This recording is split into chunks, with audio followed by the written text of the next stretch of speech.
जो ये गाना गाने जा रहे हैं मैं पहले बता दूं, बहुत अच्छा गाना है और आशीष यादव भाई इसी क्षेत्र के कलाकार हैं, मगही के कलाकार हैं वो बहुत अच्छे और बहुत ही अच्छा गाते हैं, बहुत ही फीलिंग में गाते हैं। हम लोग भी उनके गाने सुनते हैं। एक बड़ा अच्छा गीत आया था, उसी से मिलता जुलता गीत है। बेसी है ना अनुपमा जी, इस गाने को आशीष भाई ने गाया है बड़ी बड़ी प्यार से। मैं कोशिश करूंगा इस गाने को गाने के लिए, क्योंकि मैं मगही से नहीं हूं, लेकिन फिर भी मैं कोशिश करूंगा। अरे आखिरी हो हमारे यार मनावा, तू एक बेर बात कर लेगे, आगे सुना यार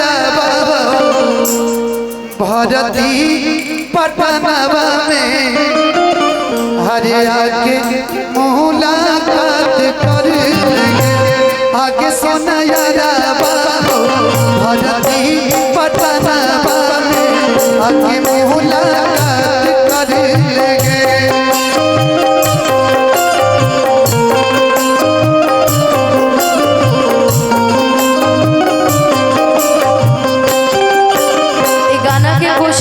हम भी कर सकते हैं।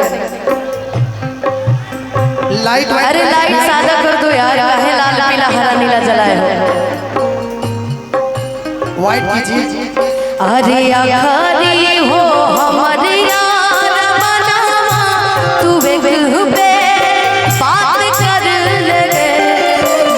आखरी हो हमारे यार मनावा, तू एक बे बात कर ले, आगे सुना यार भरती पटना में, आके मुलाकात कर ले, आगे सोना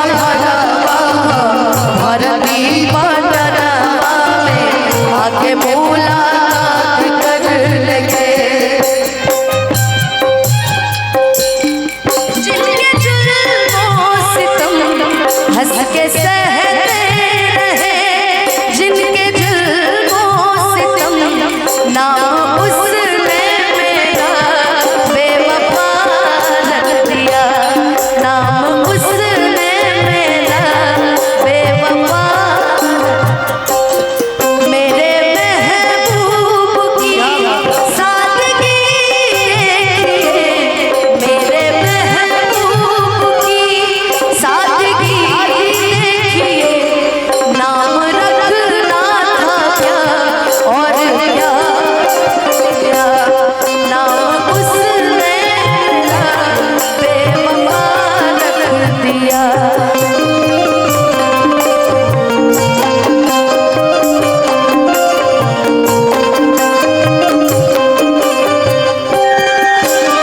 हमारे घर पनिया पिलाई दी है जान के, कफन ओढ़ाई दी है टूट तब जाऊं जान के।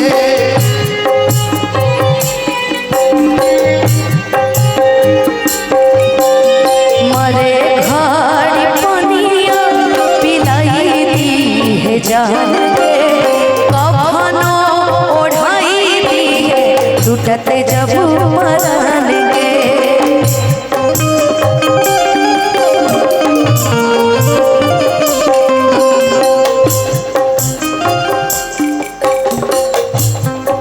आगे हमारा से भेट जाके होई प्यार, भेट साथ छात कर लगे, आगे सुन यार भारती पटनवा में, आगे मुलाकात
अरे सोना रनिया हो भरती गोरखपुर में आके मुलाकात कर लगे।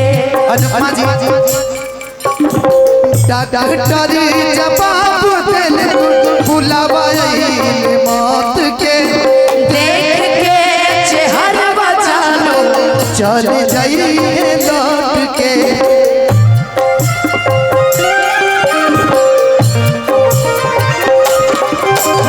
डॉक्टर जवाब देले बुलावा मौत के, देख के चेहरा जानो चल जाइए लौट के। आखिरी हो हमारी मनवा तू एक बेर बात कर लगे। आगे सोना भरती पटनवा में आके मुलाकात कर लगे। आगे सोना रनिया हो भरती गोरखपुर में आगे मुलाकात कर लगे। आके सोना यारा भरती देवरिया